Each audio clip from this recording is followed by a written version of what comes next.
High court para 90 speed start. સામાવાળાના પિતાની ઉલટ તપાસ જોવામાં આવે તો તેમના 2 દીકરા અને 1 દીકરી છે.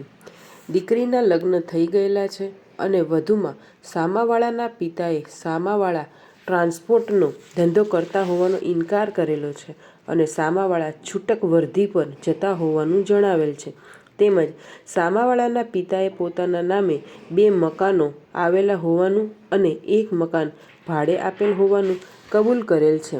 તેમજ પોતે ONGCમાં નોકરી કરતા હોવાનું અને હાલ નિવૃત્ત છે અને ₹15,000 પેન્શન મેળવતા હોવાનું જણાવેલ છે અને તેઓને નિવૃત્તિ બાદના લાભો પણ મળેલ છે. તેમજ સામાવાળાના દાદાનું રાજપારડી ગામે મકાન આવેલ હોવાનું જણાવેલ છે. આમ સામાવાળાને અરજદાર સિવાય અન્ય કોઈના ભરણપોષણની જવાબદારી હોવાનું રેકર્ડ ઉપર આવતું નથી. વધુમાં સામાવાળા તથા સામાવાળાના પિતાએ એ હકીકત કબૂલ રાખેલ છે કે સામાવાળાએ અરજદાર અને સગીર પુત્રના ભરણપોષણ માટે કોઈ વ્યવસ્થા કરેલ નથી.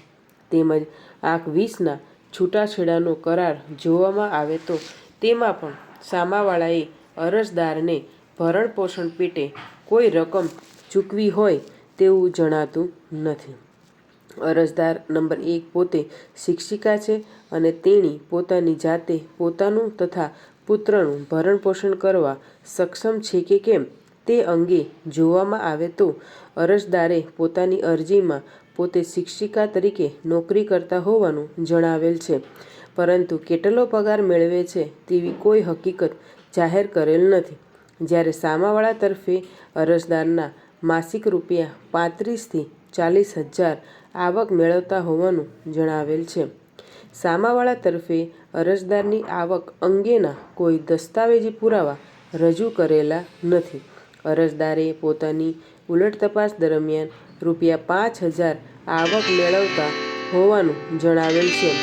જ્યારે અરજદાર પોતે MSc B.Ed થયેલ છે અને અરજી કરી તે અગાઉથી શિક્ષિકા તરીકે નોકરી કરતા આવેલ છે તે હકીકત પણ ભરણપોષણનો હુકમ કરતી વખતે ધ્યાને લેવી જરૂરી છે.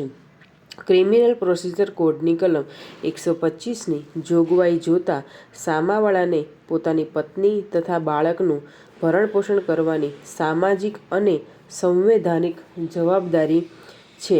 સામાવાળા તરફે પોતાની માનસિક સ્થિતિ બરાબર ન હોવા સંદર્ભે નિશાની 12/1થી ડૉક્ટર સુનિલને ત્યાં સારવાર કરાવેલ અને તેના કાગળોની ઝેરોક્ષ નકલો રજૂ રાખેલ છે, પરંતુ સામાવાળા તરફે પોતે કમાવવા માટે સક્ષમ નથી તેવો કોઈ પુરાવો રજૂ રાખેલ નથી. વધુમાં સામાવાળાએ પોતે ડ્રાઇવિંગ કરતા હોવાનું કબૂલ રાખે છે. તે જોતા સામાવાળા પાસે આવકનું પૂરતું સાધન હોય તે જણાઈ આવે છે.